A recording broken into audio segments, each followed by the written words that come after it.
oftentimes ask me what Iraq was like, what I did, what I saw, what I experienced, and if I trust them, or perhaps if it's been a long night and I've been drinking, particularly the latter, I might tell them. And the manner in which I tell them is often very stream of consciousness, and that's what this piece is about.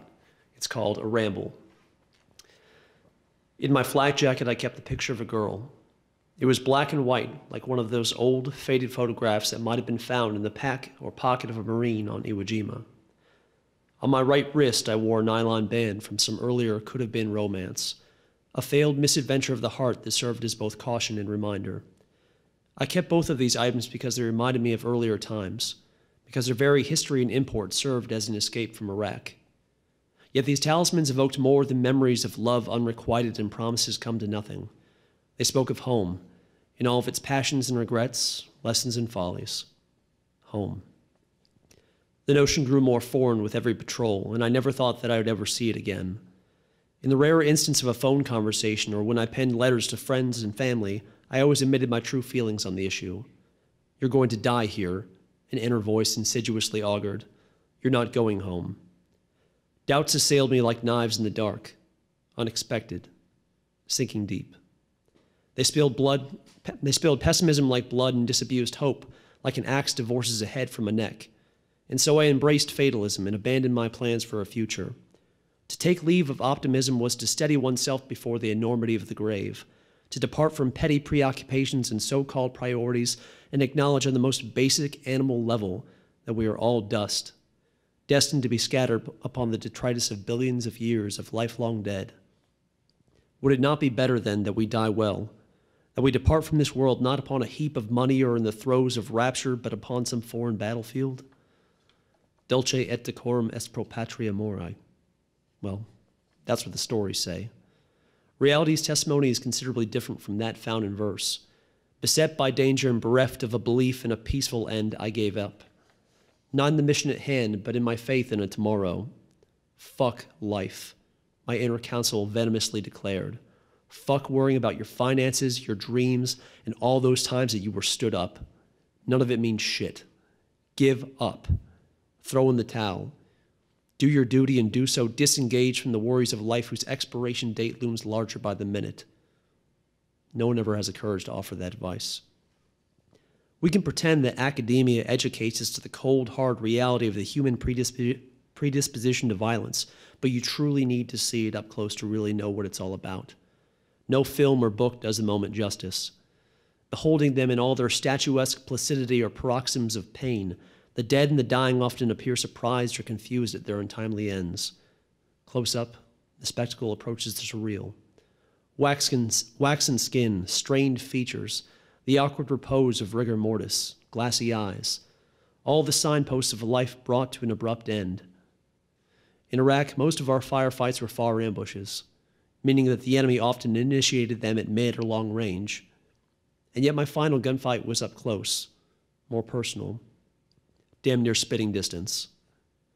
If you've ever seen someone take a good punch to the jaw, you have some small degree of insight into what my opponent looked like when it was all said and done. He was knocked out, bloody. I met him in a courtyard, and casting lightning like Zeus, I waylaid him as a huntsman fells a beast. Forget what you've seen on TV about resuscitation or miracles or near-death experiences. When you bleed out, your organs shut down. Your brain is starved of oxygen and dies. Engines don't operate without oil. The process can take less than a minute with arterial wounds. Mass hemorrhaging, not headshots or any other form of a quick death, is the foremost killer on the battlefield. His wound was internal, the one that finished him. I could tell it was a slow bleed. He didn't even move. His eyes were fogged and listless. If I could go back in time, I would have shot him in the head, because his final moments must have been long and painful. Not even the deepest of animus can obviate the respect that you owe a man who stood his ground. He'd earned a swift end, and yet was denied one. This wasn't my first time shooting at someone. Most of the guys I came in with had gotten a decent amount of trigger time during our first tour. But again, what made this moment different was that it was an upfront fight. In the few seconds that I looked down at my enemy laying there on the ground, time seemed to slow. Lactic acid burned in my muscles, and my lungs heaved like those of an asthmatic. My Marines and I had chased this man and his friends down for roughly 400 meters in full gear, and I was spent. Standing above my opponent, adrenaline surged through my system like a tonic, potent and empowering. With heightened senses, I searched for more targets, yet none presented themselves. It could have been me, sprawled upon the earth in a growing pool of my own blood. But that was a possibility that I had prepared myself for.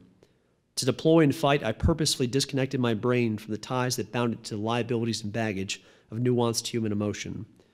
When we took fire, I operated in mechanical fashion, allowing few passions to stir my blood, save for that of aggression. Yet if there was any idiosyncrasy or character flaw that I allowed to influence my actions, it was pride. Come home bearing your shield or born upon it, as the saying goes. I was pissed before patrol. Not necessarily out of need, but because I had read somewhere that the body evacuates its bowels in death. While I could accept a violent end with clear eyes and undaunted resolve, what I couldn't tolerate was my corpse soiling itself in front of all my friends. Pride is such a ridiculous concept, and shame is just another word for conceit. Honor and virtue, vanity and indignation, these are the words that we use to elucidate collisions of culture, the constructs that scholars have appropriated to explain what amounts to base and ignoble behavior. As a species, we've somehow deluded ourselves into thinking that higher cognition elevates us above the countless other taxa that populate our planet, and yet for all of our monuments and words and art, we have spent millennia destroying our world. Who then is an animal? What qualifies a man? I don't know. I don't know what I'm trying to say so much as I know that I'm trying to explain something. Myself, maybe. I am human, and yet I am beast. And for all the beliefs I espoused and love that I carried in my heart, I never hesitated to kill those who oppose my tribe. Veterans Coming Home is made possible by the Corporation for Public Broadcasting and by members of Nashville Public Television.